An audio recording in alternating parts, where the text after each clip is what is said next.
Di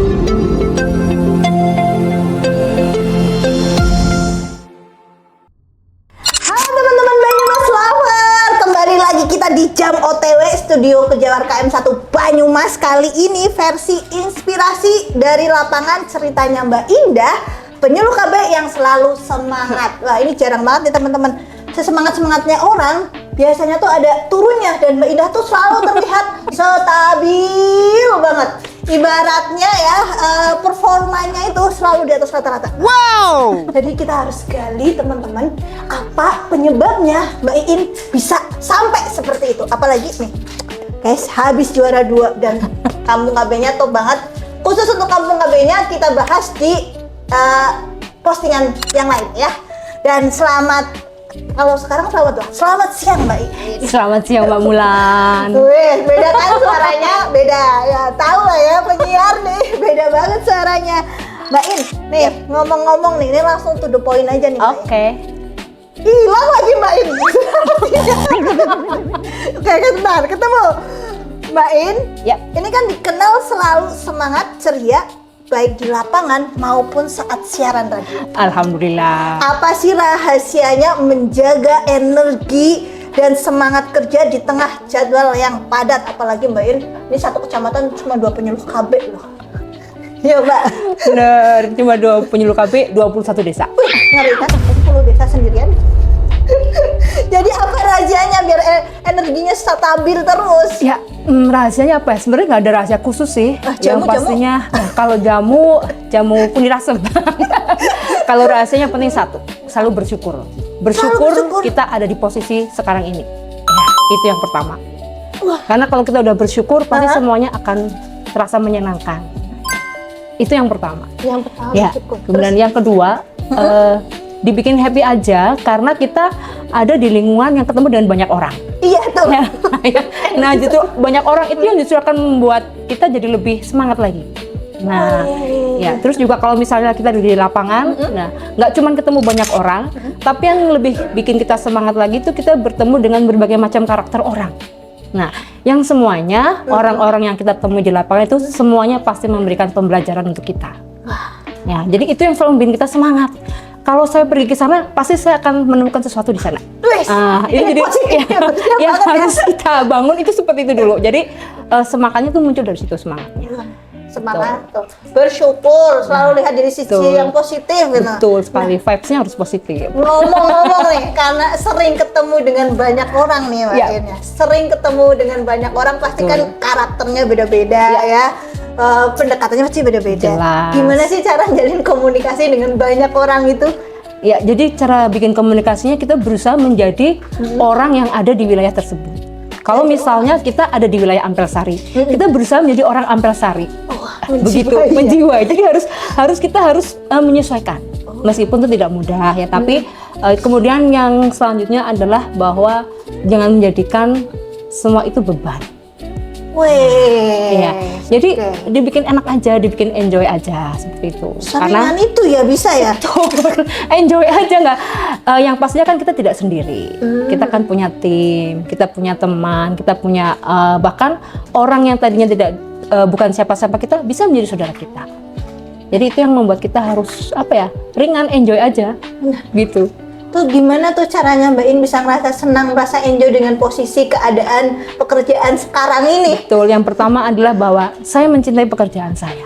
Mencintai guys. Betul, I love my job gitu ya. Jadi ya, saya mencintai pekerjaan saya, itu yang pertama. Kalau harus mencintai dulu, karena kalau kita tidak mencintai pekerjaan kita, semuanya akan terasa berat ya.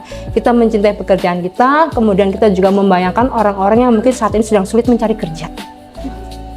Betul. Ya, itu ya. Terus jadi bersyukur kan? Betul, jadi bersyukur. Terus juga kalau komunikasinya ya tadi, kita bikin ringan, kita jadi ketika kita bertemu dengan masyarakat, meskipun kita sehari-hari sebagai penyuluh KB, tapi ketika kita bertemu dengan masyarakat ya kita usahakan tidak langsung membicarakan pekerjaan. Oh gitu.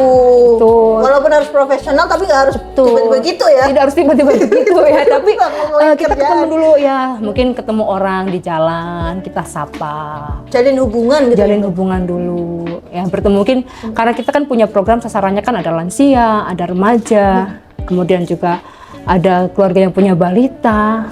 Jadi kita jangan langsung ketemu ngomongin program. Sapa-sapa dulu, kan enjoy jadinya gitu kan, nggak berat gitu, nggak kaget kan. Nah tiba-tiba misalnya ketemu sama ibu-ibu yang punya balita stunting, langsung kita bilang, Bu, anaknya stunting ya? Langsung dikritik. Langsung dong, saya langsung pergi, kan langsung begitu. Apa sih kamu? Ngapain gitu kan? Jadi mungkin kita ketemu dulu, Bu, gimana Bu anaknya sehat, seperti itu. Jadi ada pengantarnya dulu, seperti itu. Anggap aja kita sudah kenal lama dengan orang-orang tersebut, begitu. Hubungan gitu ya. Betul. Nah nih ngomong-ngomong piala yang di sini nih teman-teman Ya. nih, kemarin Mbak In baru dapat kampung KB-nya juara 2 tingkat provinsi. Dan walaupun juara 2 teman-teman, kalau datang ke sini itu langsung wah kayak pergi ke tempat lain yang kok ada ya kayak gini. Inovasinya banyak banget, singkatan semua selain BKKBN ya. Penuh singkatan dan itu semua program-program inovatif yang tujuannya memudahkan masyarakat. Betul sekali. Nah, yang saya ingin tahu nih Mbak In, ceritanya gimana kok bisa sampai juara 2 padahal di sini ya Mbak In, dekat pesisir gitu. Kita anak pantai Anak ya. pantai tinggal geser ke situ. Ceritanya gimana awalnya nih? Ya, ceritanya pastinya kita tidak menyangka kita bisa sampai sejauh ini. Sampai sejauh Ya, sejauh tingkat ini provinsi. tidak menyangka ya. Tapi yang pastinya satu, kita tidak pernah menolak apa yang orang berikan kepada kita. Oh, gitu. Gitu. Jadi ketika awalnya kita diberikan kesempatan, kenapa kita tidak memanfaatkan kesempatan? Gitu ya. Nah, karena salah satu menurut saya nih ya, menurut saya salah satu rumus orang sukses itu karena memanfaatkan kesempatan. Memanfaatkan kesempatan, Iya. kadang takut repot. Nah, jangan takut repot ya, karena kan semua Ganti butuh, mindset gitu ya. semua butuh modal repot. Jadi kesana kalau kita sampai sejauh ini ya, yang pastinya satu, semuanya kompak. Harus kompak. Kompak. Dan yang poin pentingnya adalah semua mau belajar. Oh gitu. Iya. Di sini tuh awalnya udah ada programnya apa dibangun dari nol gitu Mbak? Nah, jadi awalnya dulu sebenarnya sudah ada kampung KB-nya, tapi kemudian kampung KB-nya itu belum aktif. Baru pencanangan. Baru pencanangan. Terus juga masyarakatnya tuh masih belum paham bahwa kampung KB itu sebenarnya apa sih? Karena dalam mindset mereka itu, oh kampung KB itu pas soal ngomongin KB aja. Oh iya Nah, benar. awalnya begitu. Karena KB sebutnya, nggak Iya. kampung keluarga berkualitas Iya, gitu ya. jadi wah kalau soal ngomongin KB pasti kita hanya ngomongin soal alat kontrasepsi. alat kontrasepsi. Nah, tapi kemudian kita sampaikan kepada masyarakat melalui berbagai macam forum. Dan yang utama itu adalah karena dukungan dari pemerintah desa yang memang sangat luar biasa. Ya. Jadi pemerintah desa itu full support untuk program-program kampung KB. Jadi ada sosialisasi, kemudian sampai di dukungan dana desa, itu semuanya support. Nah, selain itu kadernya, SDM-nya itu juga yang sangat luar biasa. Yang suka seru-seruan. Suka seru-seruan. Di sini tuh makanya nggak ada yang berat, karena seru-seruan. Berat dikit joget. Berat dikit joget. Berat dikit bikin lagu. Ya betul. Berat dikit jadi singkatan gitu ya. Jadi itu yang membuat di sini tuh semuanya kompak, semuanya dilakukan dengan menyenangkan. Tapi untuk dapat ini juga kita melalui proses panjang. Pastinya gitu. Iya, jadi sampai di titik ini ya. iya ada sampai titik, aduh Bu, kok capek ya Bu? Dah, tapi kemudian kalau kita capek, ya kapan kita mau berhasil? Gitu. Terus bangkit lagi, mau belajar lagi seperti itu. Jadi ininya keinginannya memang kuat. Kita punya SDM yang memang semuanya senang belajar orang-orangnya, itu yang utama. Ya, terus semua kita komunikasikan. Dan saya pun sebagai PLKB di sini tidak memposisikan saya sebagai petugas. Gitu. Gimana Tapi tuh? saya dan mereka adalah partner. Oh, jadi gitu. iya, jadi itu sebuah tim kerjasama. Betul. Jadi kalau kita memposisikan kita sebagai petugas nanti ada jarak. Oh iya. Kan ada jarak. Tapi ketika saya adalah partner, saya tidak bisa hidup tanpa jenengan. Jadi tanpa kalian juga tidak jalan tanpa saya. Ayo kita jalan bareng-bareng karena kita adalah partner. Gitu. Nggak formal banget. Bahkan ini formal. ruangan kepala desa aja lesehan. Betul. Semua banyak kita lakukan di ruangan ini sebenarnya. Jadi kalau mungkin ruangan ini bisa bicara, dia kan bercerita banyak. Sibuk saya, gitu. Saya sibuk gitu. Satu lagi, capek saya. Nggak libur saya gitu ya. Nggak pernah libur gitu. Nah, ini Mbak In selain aktif di lapangan kan Mbak In kan pernah jadi penyiar radio nih. Nah, gimana sih caranya switch dari yang biasa ngomong dengan tanpa menatap orang, terus sekarang harus ngobrol dengan banyak orang. Ini kalau orang biasa nih kadang yang biasa ngobrol di cermin tiba-tiba ngobrol ketemu orang ini mesti ada Bedanya. gimana gitu ya? Gimana nih rasanya? Sebenarnya tidak jauh berbeda. Oh, ya? Kalau kita berbicara di dalam ruangan itu kan hanya audiennya tidak terlihat. Iya benar, Ya kan kan? lihat mata gitu. Nah, tapi kan kita berbicara tetap dengan senyum, kita ada ketawanya, kan seperti itu. Oh, gitu Ya, ya? jadi kalau kita siaran kan kita nggak mungkin, karena orang pun mendengar suara kita. Ketika kita tertawa, kita tersenyum, dengan kita diam saja, nggak ada senyum, nggak ada ekspresi, akan beda kedengarannya. Senyum bisa didengar guys, senyum bisa didengar. Dirasakan, ya. Jadi Oh, kalau gitu kalau ya? kita diam aja, gitu, nggak ekspresi gitu ya, datar-datar aja, pasti suaranya kan beda. Tapi ketika kita sambil senyum, itu juga akan beda. Ada groginya sama ada groginya nggak sih Mbak In? Apa Mbak In nggak pernah grogi? Kalau ntar saya bilang gak grogi, saya sombong dong. Allah. Kan kalau ngobrol siaran kan nggak ngeliat mata nih, pasti nggak grogi. Terus kalau ngobrol kan Ya gini, kalau saya sih sebenarnya semua karena butuh jam terbang. oh betul sekali Butuh jam kawan. terbang ya. Jadi menjadi penyiar, kemudian penyuluh KB itu sebenarnya kan kita sama-sama public speaking ya. Jadi Iya. kita sama-sama bagaimana kita bisa berbicara, berkomunikasi dengan audien. Hanya audiennya nampak dan tidak nampak. Nampak. Kan begitu. Karena kadang audien itu bisa muncul penampakan. Jadi kalau yang saya rasakan sih waktu pertama saya menjadi penyuluh KB di tahun 2010, kemudian penyuluhan saya untuk yang pertama kali itu ya mungkin karena sudah terbiasa, Public speaking. apalagi sudah terbiasa berbicara sendiri gitu. Anggap aja aku ngomong sendiri gitu. Iya, jadi waktu pertama mungkin waktu pertama itu yang agak bikin sedikit grogi karena tatapan mata. Nah iya itu tatapan mata. Jadi saya lihat jidatnya, tidak saya lihat matanya. Oke, Jadi begitu. Jadi saya lihat jidatnya dulu Jidatnya untuk dulu. menghilangkan grogi. Tapi kemudian alhamdulillah karena diberi banyak kesempatan bisa bertemu dengan orang banyak, kemudian mengisi di berbagai tempat, akhirnya semuanya biasa saja. Oke. Tapi satu, kita tetap harus meng-upgrade diri. Oh iya, Supaya betul. terus kemampuan terus meningkat, banyak belajar dengan banyak orang yang sudah ilmunya lebih banyak dari kita. Jangan malu untuk belajar. Jadi ketika saya merasa ada sesuatu yang kurang, maka saya akan mencari sumber ilmunya. Nah, saya kok nggak bisa kayak gini ya? Kalau saya mau bisa, saya carinya kemana? Saya begitu. Iya ya, jangan berhenti belajar guys. Jangan berhenti belajar. Jangan berhenti belajar.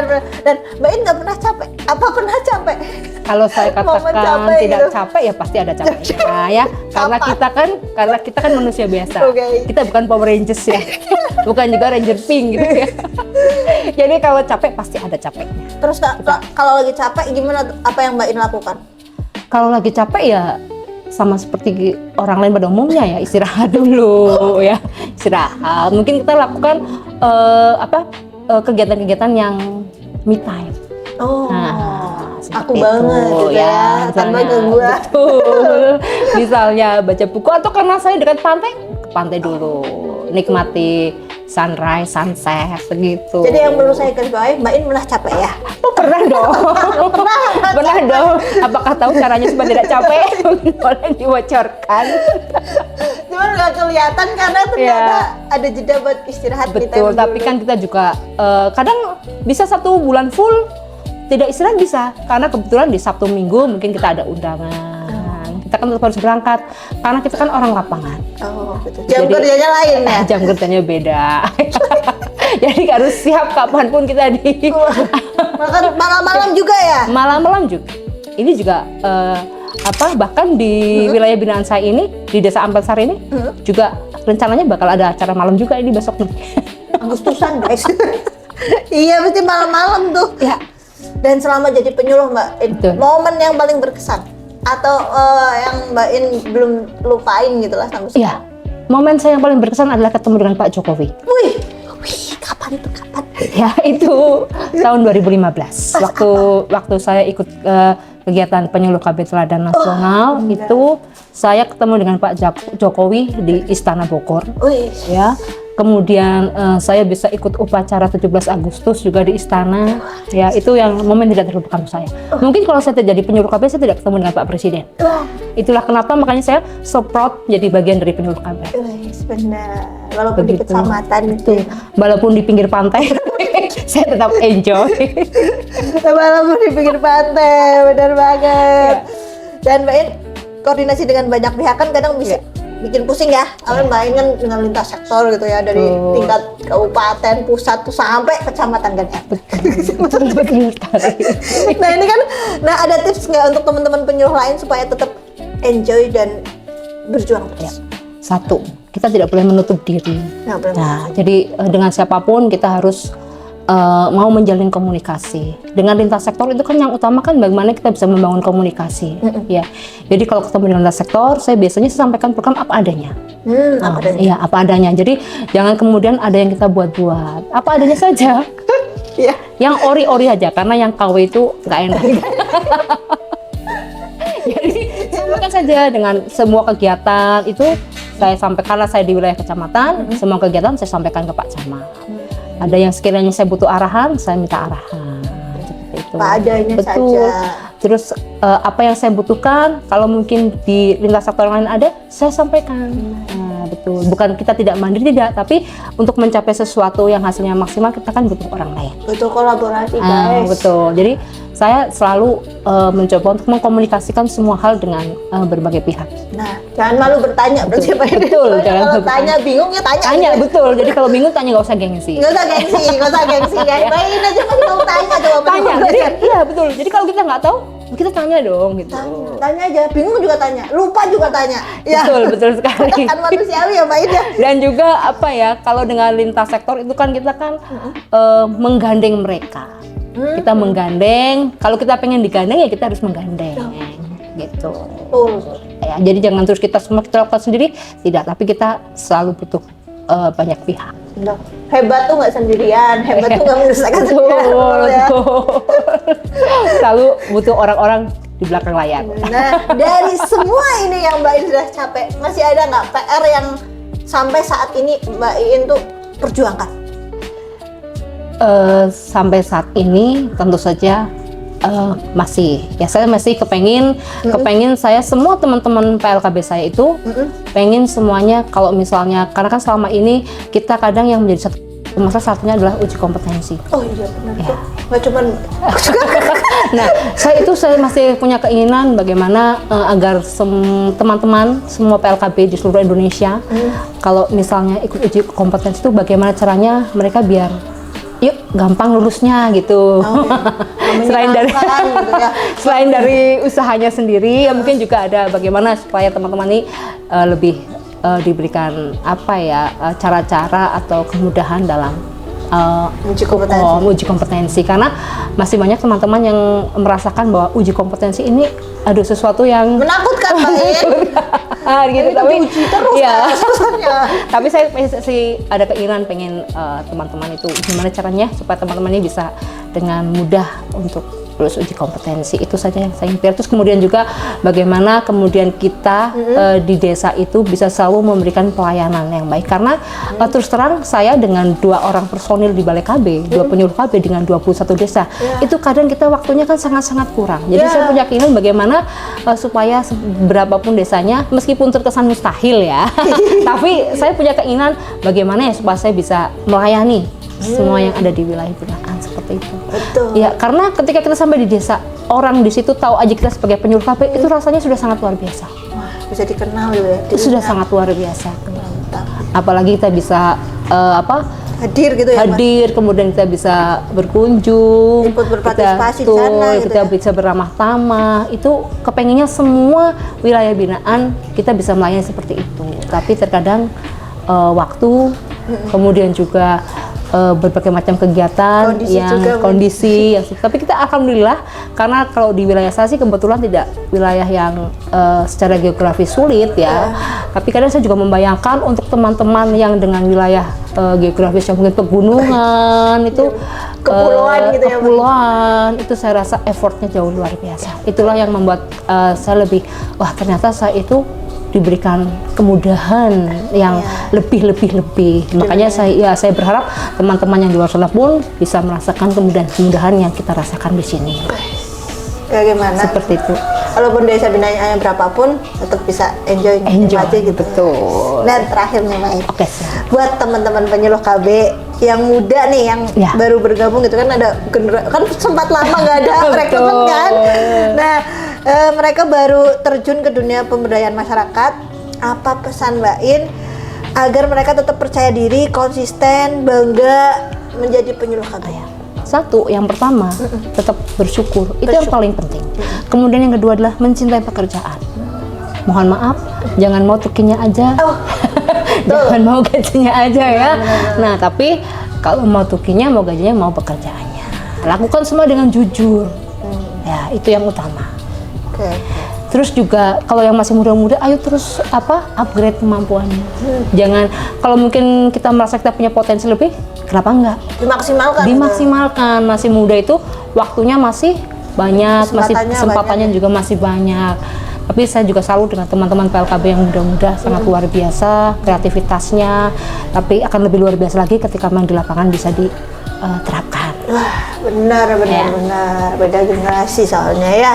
Tuh. Biar saling sinergi gitu kan, biar saling maksimal belajar dari yang sebelumnya juga gitu kan. Wah, luar biasa Mbak In. Aku jadi diingatkan lagi nih tentang cinta, mencintai pekerjaan. itu kayaknya alasan yang harus dipertahankan. Betul. Biar apapun kondisinya, apapun pekerjaannya tetap bertahan dan tetap semangat, tetap dijalani. Benar banget. Biar labelnya tuh kayak Mbak In, nggak pernah capek, selalu tersenyum, selalu semangat. Biar labelnya kayak gitu. Betul. Udah pernah capek. sedang berusaha menjadi Power Rangers. Baik, terima kasih Mbak In. Oke, baik teman-teman Banyumas Lover, sampai jumpa di kesempatan yang lain. Dadah.